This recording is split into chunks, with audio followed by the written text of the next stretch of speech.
నచ్చనోడు సంసారం చేసిన వ్యభిచారం అంటాం, మాకు నచ్చినోడు వ్యభిచారం చేసిన సంసారం అంటాం అన్నటువంటిది ఆంధ్రప్రదేశ్ మీడియాలో ఒక దరిద్రం. దానికి సజీవ సాక్ష్యం ఈ వార్త. భారతీయ సిమెంట్కి మరోసారి నోటీసు.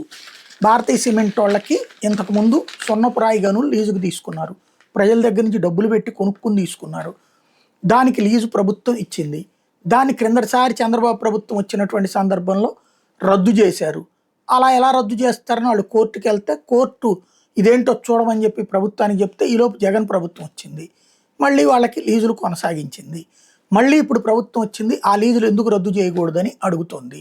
ఇక్కడ సమస్య ఏంటంటే ఇదివరకు ఆయన పేరేంటి గల్లా జయదేవ్ వాళ్ళకి సంబంధించినటువంటి అమర్ రాజా బ్యాటరీది పర్యావరణ సమస్య అంశం ఆధారంగా సుప్రీంకోర్టు దాకా వెళ్ళినా సరే నువ్వు ఖచ్చితంగా మీ దగ్గర ఉన్నటువంటి స్టాఫ్ అందరికీ టెస్టులు చేయాలి అని ఆదేశించినా సరే వాళ్ళని వేధిస్తున్నారంటూ పరిశ్రమలు పారిపోయేలా చేస్తున్నారు. అతను హైదరాబాద్లో పెట్టుకున్న కొత్త పరిశ్రమ ఇక్కడ రావాల్సింది జగన్ వలన పారిపోయాడని చెప్పుకొచ్చింది. ఇక్కడ సంస్థ ఇక్కడ నడుస్తూనే ఉంది.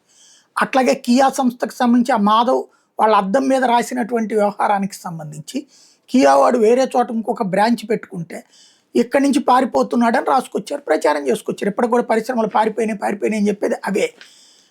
అదే సందర్భంలో ఇప్పుడు అమూల్ వీళ్ళు వచ్చాక అమూల్ని తరిమేశారు.